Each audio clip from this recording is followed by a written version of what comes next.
नमस्कार दोस्तों। आज की कहानी श्रृंखला में मैं राखी आप सभी श्रोताओं का अभिनंदन करती हूँ। आशा करती हूँ आप सब स्वस्थ होंगे।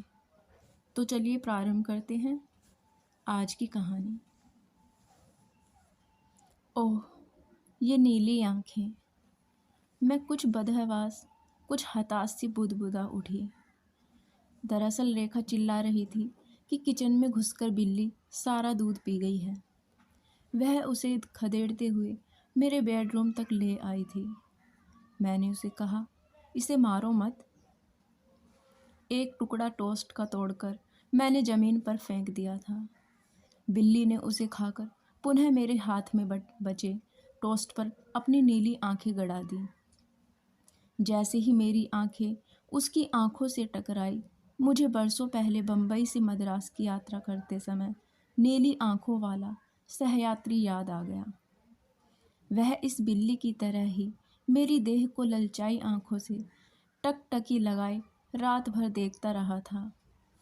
वैसे मुझे बिल्ली का यूं कातर होकर ताकना अजीब सा लग रहा था। आमतौर पर बिल्लियां कभी कातर नहीं होती, वे तो हिंसक होती हैं। वे प्राय झपट्टा मारती हैं। कुत्ता ही एक ऐसा प्राणी है जो कातर होकर ललचाई नज़रों से देखता रहता है। वह कभी झपटता नहीं मालिक के हाथ पर। इसलिए मुझे प्राय बिल्लियों से डर लगता है। अच्छे तो मुझे कुत्ते भी नहीं लगते, क्योंकि वे बहुत ही कातर होकर ताकते हैं। ये कातरता भी मुझ में उनके प्रति एक वितृष्णा पैदा करती है। फिर भी उनकी नज़रों में कुछ प्यार या स्नेह जैसा कुछ ऐसा ज़रूर होता है जो बरबस आकर्षित करता है, या कहूँ अपनी तरफ ध्यान खींचता है। बिल्ली की नज़रें लालच से भरी मौके की तलाश में रहती है कि कब झपटे कब छीने। वे सतर्क होने का समय भी नहीं देती। मेरी माँ की आंखें बिल्ली जैसी ही बिल्लोरी थी, और भाई की भी। मेरी माँ चालाक तो बिल्कुल ही नहीं थी, पर गुस्सा बहुत भरा रहता था उनकी आंखों में। मेरा बिल्ली आंखों वाला मुझसे तुरंत बड़ा भाई बहुत ही चालाक, चतुर और परले दर्जे का शैतान था। उसे मैं छोटा भाई कहा करती थी, हालांकि वह मुझसे बड़ा था। मुझे अपनी माँ से बहुत डर लगता था। वे जब अपनी बिल्ली जैसी आंखों से गुस्से में भरकर मुझे या मेरे भाई बहनों को घूरती थी, तब हम सबकी तो जान ही निकल जाती थी। बिल्ली भी तो ऐसी घूरती है ना। इसलिए मुझे बिल्लियों से बचपन से ही बहुत डर लगता है। मैंने कभी अपने घर में बिल्ली या कुत्ता पालने का शौक ही नहीं पाला। आज नीली आंखें देखकर मेरे मुंह से अकस्मात निकल गया, ओह ये नीली आंखें।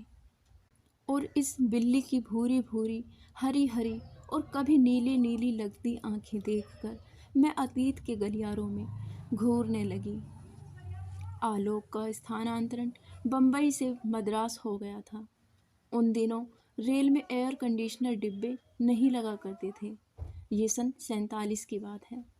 अगर होते भी तो हमारी आर्थिक स्थिति ऐसी नहीं थी कि हम उनमें सफ़र करते।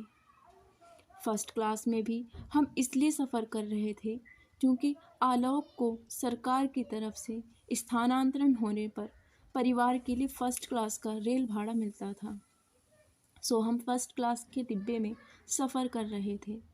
हमें 4 बर्थों वाले डिब्बे में 3 बर्थ मिली थी। ऊपर की एक बर्थ पर वह नीली आंखों वाला अजनबी देसी पिता और जर्मन माँ का बेटा मद्रास से पहले स्टेशन तक जाने के लिए सफ़र कर रहा था। उसे अपने बाप से अपनी संपत्ति का हिसाब किताब करना था।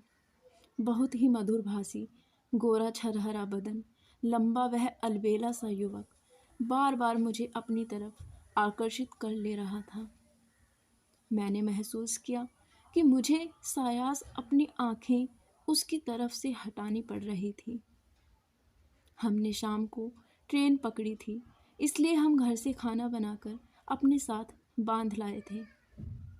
दरअसल पेंट्री कार का खाना हमें बहुत महंगा लगता था, इसलिए हम साथ में पराठे आलू की सूखी सब्जी, अचार, यहाँ तक कि हरी मिर्च और प्याज भी अलग से साथ में ले आए थे।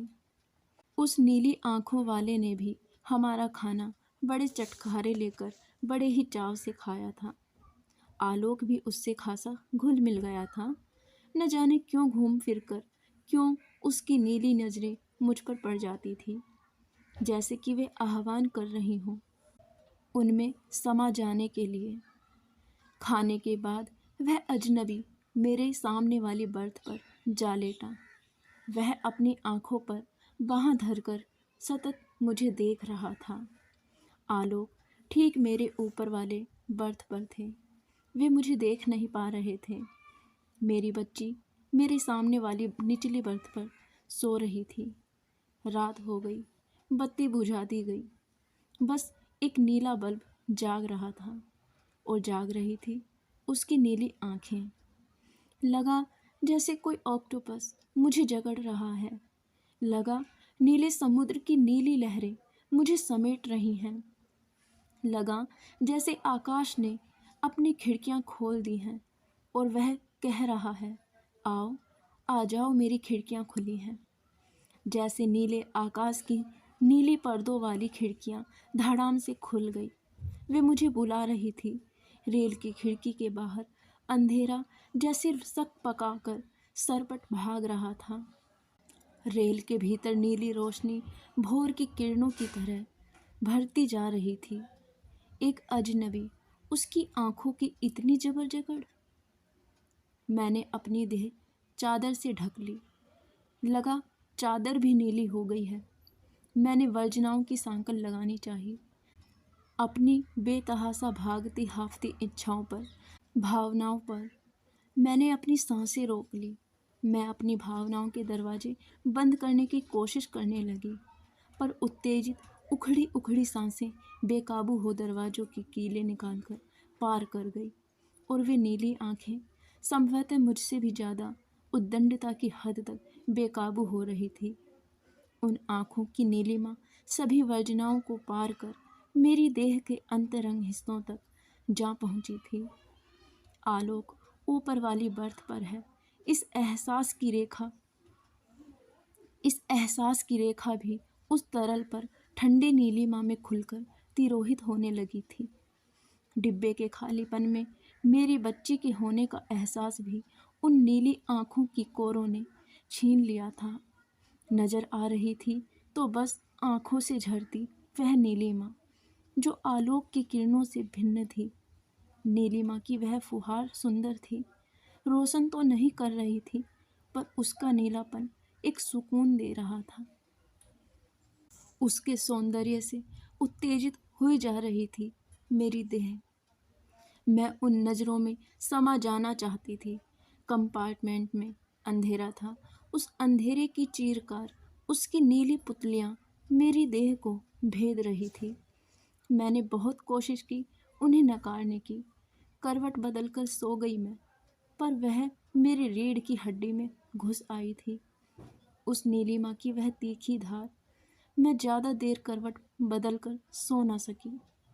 करवट बदली तो लगा जैसे मेरी देह एक तारे की तार बनी इंतजार कर रही है, इन नीली आंखों की उंगलियों का इंतजार कि वह आए, बजाय मेरा एक तार की बज उठे नीली आवाज में कोई गीत, कोई धुन। नीलिमा से सराबोर, तुम इतनी सुंदर क्यों हो? मैंने बिन बोले ही उन आंखों से पूछा था। नीलिमा मुस्कुरा उठ, चुपचाप, और झर गई उन आंखों की कोरों से। मुझे लगा शायद उन्होंने प्रति प्रश्न किया था, क्या सचमुच? हाँ, न जाने मेरे भीतर बैठी एक दीवानी स्त्री कब बोल पड़ी थी, क्यों बोल पड़ी थी। डरती क्यों हो? छुओ न इन्हें, पी जाओ न मेरी नीलिमा को अपने होठों से। पर मैं हकलाई थी। पर क्यों? उन आंखों ने ढीठ बनकर पूछा। ओ अजनबी, क्यों जकड़ लिया तुमने मुझे? मेरा पति साथ में है, मैं एक पत्नी हूँ। तो क्या हुआ? सौंदर्य किसी की संपत्ति नहीं होता। तुम सौंदर्य की पारखी हो, परखोगी नहीं उसे। क्या कहेंगे लोग? राह चलते जिस तिस पर मुग्ध हो जाने की इस आदत को? कहने दो, सुंदर असुंदर के पारखी सभी तो नहीं होते ना। मैंने चारों तरफ देखा, कोई जग तो नहीं रहा। सारी वर्जनाएं एकाएक मुझसे सवाल करने लगी, तो मर्यादा भी तो कुछ होती है। रुको, रुक जाओ। एक आवाज़ आई। ये मेरे भीतर बैठी एक पत्नी की, एक गृहिणी की आवाज़ थी। फिर कोई चिल्ला उठी, अरे तुम्हारा पति ऊपर की बर्थ पर सोया है, उसके विश्वास को तोड़ोगी? कुछ तो लिहाज करो, क्या उसके विश्वास को तोड़ोगी? मेरे कानों से होंठ सटाकर बड़े ही प्यार से एक माँ फुसफुसाई, अरे तुम्हारी बच्ची जग गई तो क्या असर पड़ेगा उस पर? प्रश्न प्रश्न और प्रश्न, मैं प्रश्नों से घिर गई। मैंने उस अंधेरे के बीच फैली उस नीलिमा की बौछार से अपने को बचाने की कोशिश करते हुए बौछार की स्रोत उन आँखों से ही जवाब मांगा।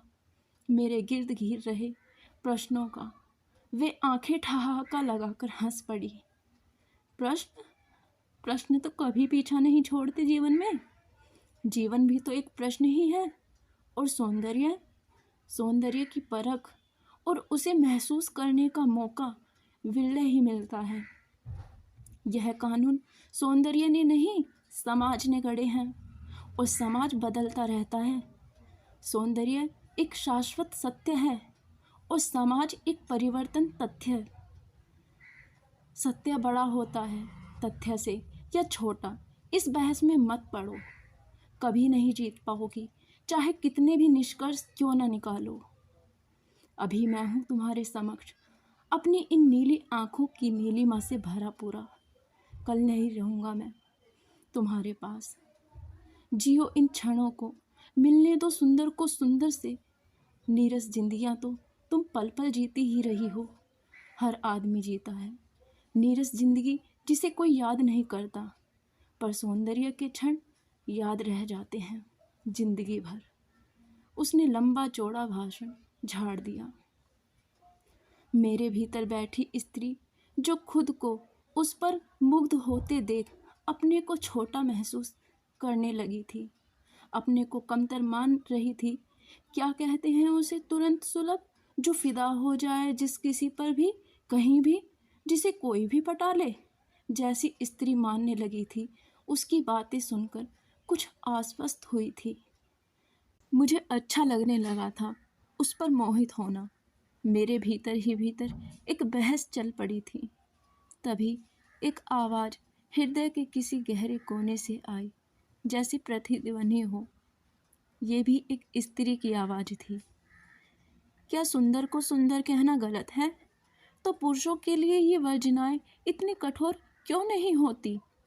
मैं स्त्री हूँ, माँ हूँ, क्या इसलिए मैं अपने सौंदर्य बोध को मार दूँ? मेरी देह में भी तो हृदय है, मेरा भी तो मन करता है सौंदर्य को प्यार करूँ। क्या मैं हत्या कर दूँ प्यार के इस एहसास की? प्रतिध्वनि बिल्कुल मेरे पास आ चुकी थी। तुम प्रेयसी हो तो जाओ ना, झांको उन आँखों में, कौन रोकता है? बस डरना मत, दुविधा में क्यों हो? याद है ना तुम्हें हीर, वह भी तो पत्नी थी, पर उसकी प्रेयसी बड़ी थी पत्नी से। शायद यह मेरे भीतर की प्रेयसी बोल रही थी। देह का मिलन क्यों चाहती हो? क्या इतना काफ़ी नहीं? सराहो उसे, यह प्यार अलौकिक प्यार होगा, भोगना जरूरी नहीं। मेरे भीतर की आदर्शवादी स्त्री बोली थी शायद।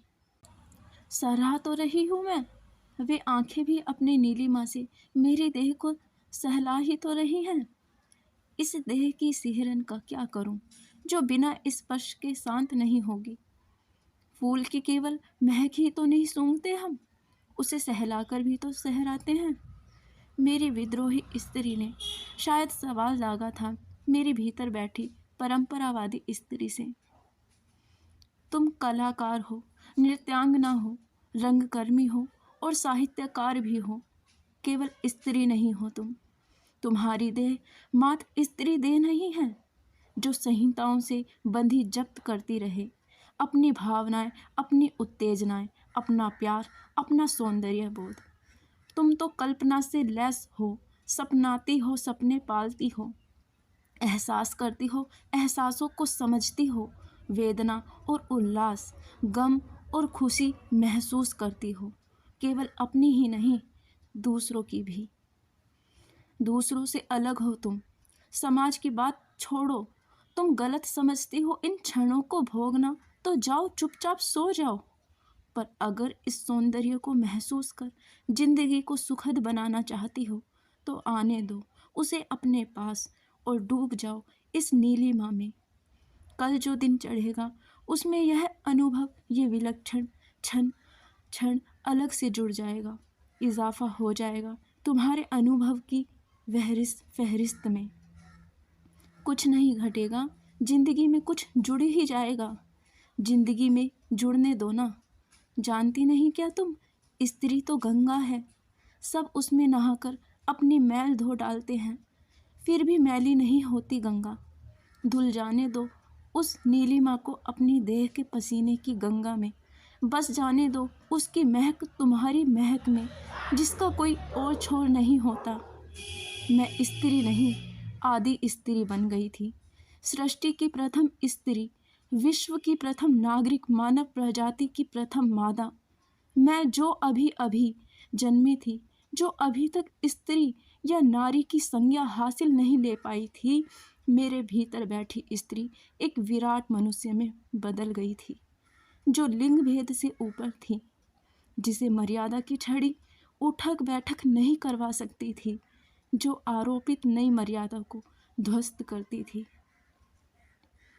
यह स्त्री अपना सच, अपना तथ्य का खुद निर्माण कर सकती थी।